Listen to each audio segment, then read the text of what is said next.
Assalamualaikum warahmatullahi wabarakatuh. Selamat pagi anak-anak. Kita berjumpa lagi dalam pembelajaran jarak jauh kita yang kali ini kita sudah memasuki minggu yang ke-8. Tentunya waktu yang tidak pendek, waktu yang sangat lama sekali. Dan tentunya mungkin di antara kalian juga ada yang merasa bosan atau merasa malas. Tapi harapan Bu Guru, kalian hilangkan rasa malas, hilangkan rasa bosan. Karena apa? Harus tetap semangat. Intinya kalian kalau mengikuti kata hati, merasa malas, bosan, wes tidak usah belajar. Kita tidak usah belajar, toh tidak ada yang tahu. Yang penting nanti katanya tidak usah lain kali aja lah. Tidak boleh. Karena apa? Satu kali ada rasa malas, berarti itu akan berkelanjutan, yang itu akan membuat kalian semakin menjadi anak-anak yang bodoh. Karena apa? Meskipun saat ini kita tidak berada di sekolah bersama Bu Guru, kita namanya tetap sekolah. Intinya Bu Guru tetap memberikan pelajaran pada kalian. Jadi kalau kalian mengikuti kata hati, malas, berarti kalian akan ketinggalan. Usahakan buang rasa malas tersebut. Nah, pada kesempatan kali ini tentunya Bu Guru harap juga kalian di rumah semuanya tetap dalam keadaan sehat dan tetap dalam lindungan Allah Subhanahu wa taala. Untuk itu, mari kegiatan ini kita awali dengan membaca bismillah dulu bersama-sama, dengan harapan semoga Allah memberikan hidayah kepada kalian biar rasa malas itu hilang, tetap semangat. Karena semangat adalah kunci dari sebuah keberhasilan. Yang kedua, semoga apa yang kita lakukan ini benar-benar Allah mencatatnya sebagai amal hasanah, dan Allah juga akan mengganti semangat kalian, jerih payah kalian. Apa yang kamu lakukan itu benar-benar mendapat ilmu yang bermanfaat, ilmu yang berkah. Amin ya rabbal alamin. Bismillahirrahmanirrahim. Nah, tentunya pada kesempatan kali ini pula Bu Guru tak bosan-bosannya untuk mengingatkan kalian untuk tetap hidup bersih. Intinya berkaitan dengan keadaan atau kondisi kita sekarang ini yang menyebabkan kita untuk tidak bisa bertemu, untuk mengadakan pembelajaran jauh atau pembelajaran online, itu adanya COVID-19. Maka dari itu, jangan lupa jaga kebersihan diri kalian dan juga lingkungan kalian berada. Intinya dari wacana-wacana dari pemerintah, dari Dinkes, itu kita dianjurkan untuk selalu menjaga kebersihan diri kita. Intinya paling tidak kita itu mencegah biar tidak terjangkit dari wabah tersebut. Nah, jadi kalian harus ingat, jangan lupa cuci tangan sampai bersih sebelum dan sesudah kalian melaksanakan aktivitas apapun. Yang kedua, jangan lupa pakai masker kalau kita mau keluar rumah atau pergi kemana saja. Yang ketiga, kurangi keluar rumah. Intinya lebih baik kita tinggal di rumah. Kalau memang itu pekerjaan yang sangat mendesak atau memang harus kita harus keluar, tapi kalau tidak, intinya lebih baik kita tinggal di rumah. Karena lebih banyak kita tinggal di rumah, kita sudah membantu untuk memutus mata rantai dari penyebaran COVID-19. Nah, anak-anakku sekalian, pada pertemuan kita kali ini tentunya kita masih tetap dalam pembelajaran Al-Quran Hadis. Kita lanjut pada pertemuan yang lalu tentang hukum bacaan dan yang disukun dan tanwin yang nomor 3, yaitu idgham. Nah, pada pembelajaran bab 10 kali ini tentunya kita masih tetap pada KI 3 dan KD 3.4, yaitu pembahasan tentang hukum bacaan idgham. Untuk pertemuan yang kemarin, yang lalu, kita sudah membahas tentang idgham bigunah, tentang pembagian idgham yang pertama, yaitu idgham bigunah. Dan untuk pertemuan kita kali ini, kita akan lanjut atau kita akan tuntaskan tentang hukum bacaan idgham atau pembagiannya yang nomor 2, yaitu idgham bila guna. Tentunya harapan Bu Guru dari pembelajaran ini nanti kalian memang benar-benar bisa mencermati setiap bacaan atau setiap huruf yang ada dalam Al-Quran, sehingga kamu benar-benar lebih cermat tentang hukum-hukum tajwid dan kamu benar-benar bisa membaca dengan fasih dan juga benar. Nah, anak-anak, kita kembali pada pembahasan kita, yaitu tentang hukum pembagian hukum bacaan idgham yang nomor 2, yaitu idgham bila guna. Seperti yang saya bahas kemarin tentang idgham. Idgham artinya yang kemarin itu, kalau kalian masih ingat, tentunya harapan Bu Guru kamu tidak melupakan begitu saja, karena ilmu ini adalah kunci dari kamu bisa membaca dengan benar setiap huruf-huruf atau ayat yang ada di dalam Al-Quran. Jadi pada pembahasan yang lalu kita sudah bahas tentang idgham. Apa idgham itu? Yaitu memasukkan dengan mendengung. Nah, sekarang kalau kita pelajari pada bab kita yang selanjutnya, yaitu pembagian idgham yang nomor 2, yaitu idgham idgham bila guna. Nah, idgham itu artinya kan memasukkan. Nah, saya ulang. Cermati benar-benar dan perhatikan biar kamu tidak merugi. Intinya pembelajaran seperti ini memang kelihatannya sangat mudah, tapi kalau memang sudah kita masuk pada praktek untuk membaca, mungkin kadang-kadang kita juga lupa. Jadi perlu kejelian. Nah, saya ulang. Idgham artinya itu memasukkan. Apa yang dimasukkan? Yang dimasukkan tentunya juga huruf dan tanda. Memasukkan huruf yang pertama ke dalam huruf yang kedua.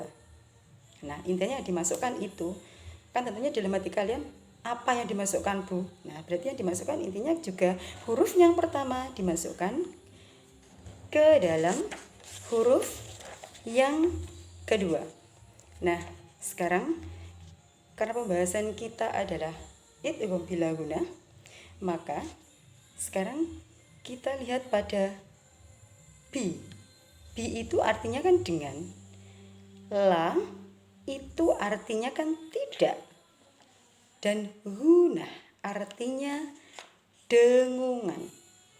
Jadi intinya idgham bila guna artinya memasukkan dengan tidak mendengung. Gimana tuh Bu, katanya kemarin masukkan dengan mendengung, tapi sekarang kok ada yang tidak mendengung? Ya, karena yang kemarin kan idgham biguna artinya memasukkan dengan mendengung kalau biguna, tapi kalau bila artinya bila kan sudah tadi sudah saya jelaskan, binya artinya kan dengan, lanya kan tidak, berarti kan tidak mendengung. Jadi idgham bila guna artinya memasukkan dengan tidak mendengung. Apa yang dimasukkan? Yang dimasukkan adalah huruf yang pertama ke dalam huruf yang kedua, sehingga huruf yang pertama itu akan lebur menjadi suara huruf yang kedua, tetapi tidak disertai dengan dengungan. Paham ya? Saya ulang. Apakah idgham bila guna itu? Idgham bila guna artinya memasukkan dengan tidak mendengung. Apa yang dimasukkan? Yang dimasukkan adalah huruf yang pertama ke dalam huruf yang kedua, sehingga suara huruf yang pertama itu akan hilang atau lebur menjadi satu suara. Yang nomor 2, tetapi tidak disertai dengan dengungan. Nah, sekarang kita lanjut pada huruf-huruf idgham bila gunnah. Huruf idgham bila gunnah itu ada 2, yaitu huruf lam dan juga huruf ra. Nah, jadi huruf idgham bila gunnah yaitu ada 2, huruf lam dan juga huruf ra. Nah, gimana cara membaca idgham bila gunnah ini? Caranya gimana?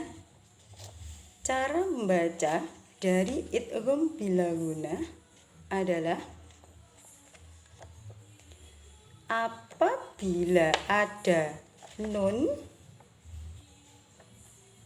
yang disukun atau tanwin bertemu dengan salah satu hurufnya idgham bila gunnah yang berupa lam atau ra, sehingga huruf yang pertama itu lebur menjadi satu suara pada huruf yang kedua, tapi tidak disertai dengan dengungan. Penurun ulang, cara membaca idgham bila gunnah yaitu apabila ada nun yang disukun atau tanwin bertemu dengan salah satu huruf idgham bila gunnah yang berupa lam atau ra, itu suara huruf yang pertama akan lebur atau hilang sehingga berubah menjadi satu suara pada huruf yang kedua, tetapi tidak disertai dengan dengungan. Nah, sekarang kita akan ambil contoh dari huruf cara membaca hukum idgham bila gunnah sesuai dengan huruf-hurufnya. Nah, sekarang kita masuk kepada nun yang disukun yang bertemu dengan huruf lam. Nah, coba kalian lihat pada lafal an lam yarahu. Pada lafal an lam yarahu dibaca idgham apabila huruf yang pertama yang berupa huruf nun ini kita masukkan kepada huruf yang nomor 2 atau hurufnya idgham bila gunnah yang berupa huruf lam, sehingga suara nun akan lebur menjadi satu suara lam yang bertasydid tetapi tidak disertai dengan dengungan. Contoh suara awal sebelum kita menghukumi sebagai idgham bila gunnah. An lam yarahu. An lam yarahu. Tetapi kita hukumi idgham bila gunnah sesuai dengan proses seperti tadi. Jadi lafal an lam yarahu cara membacanya adalah Alam yarahu. Alam yarahu. Tetapi apabila kalian membacanya alam yarahu, itu salah. Karena kita tidak di dalam hukum idgham bila gunah tidak ada penekanan dan juga tidak disertai dengan dengungan. Beda dengan idgham bila gunah. Kalau dalam idgham bila gunah kita juga tekan dan juga ada dengungan yang serasa sisa-sisa huruf nun itu masih terdengar terasa samar-samar. Tapi kalau idgham bila gunah tidak ada penekanan, ada penekanan maksudnya, cuma tidak kita dengungkan. Menurut ulang.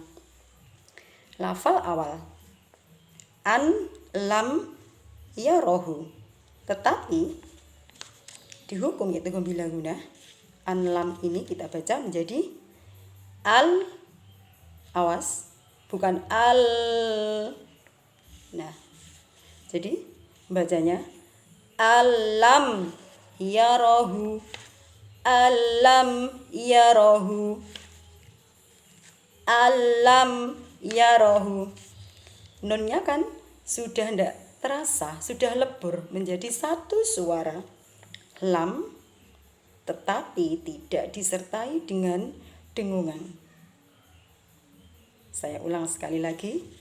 Alam yarahu, alam yarahu. Nah, kita lanjut pada contoh yang kedua,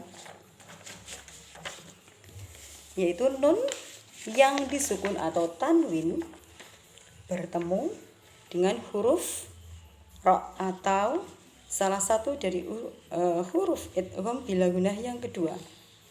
Nah, sekarang perhatikan pada lafal fi syatir radiyah, fi syatir radiyah. Nah, pada lafal yang saya baca tadi, mana yang dihukumi dengan idgham bila gunah? Nah, tentunya kalian sudah, kalau memang kalian teliti, sudah tahu dari contoh awal tadi. Berarti huruf atau tanda yang pertama itu bisa tanwin atau huruf nun yang disukun. Berarti pada contoh yang kedua ini ada tandanya tanwin. Nah, berarti tanwin atau yang pertama, tanda yang pertama atau huruf biasanya nun, ini ada tanwin. Tanda yang pertama ini kita masukkan kepada huruf ra atau huruf yang kedua, sehingga tanwin ini hilang, bukan tin lagi, menjadi tir.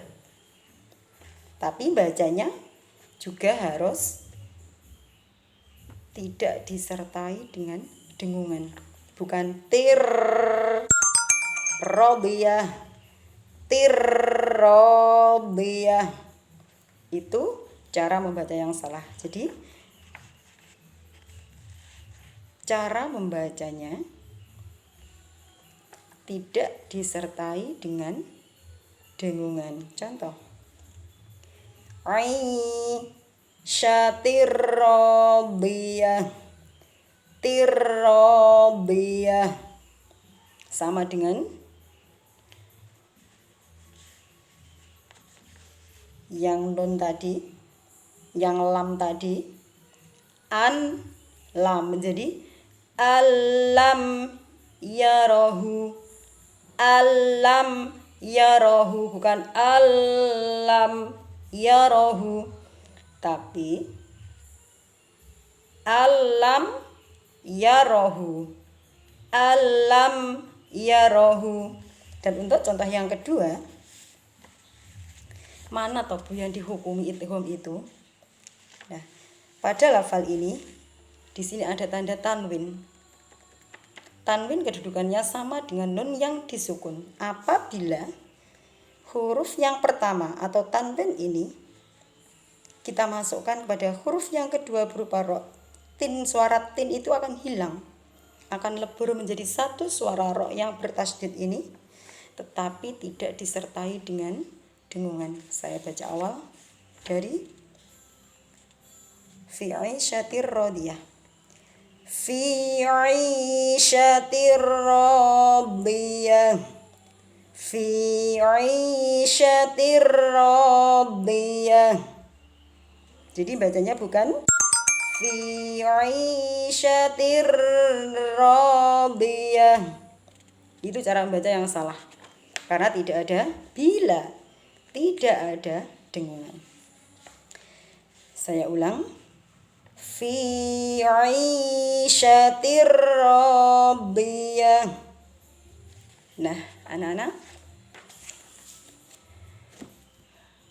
pada pertemuan kita kali ini sampai di sini perjumpaan kita. Tapi sebelum kita masuk pada tugas dan juga sebelum Bu Nurul undur diri, harapan Bu Nurul kalian benar-benar bisa menyimak sedikit ilmu tapi bisa bermanfaat untuk banyak kegiatan. Semoga kalian tetap semangat dan janganlah ada kata malas atau bosan, karena itu adalah hal-hal yang akan menjadi momok bagi kalian atau semangat kalian. Intinya, jadilah anak-anak yang semangat, karena semangat adalah kunci dari sebuah keberhasilan. Nah, anak-anak, untuk tugas kalian nanti, mungkin sebelum Bu Nurul undur diri, mungkin Bu Nurul akan bacakan penggalan ayat dari surah Al-Balad ayat 5 sampai 7. Nah, pada ayat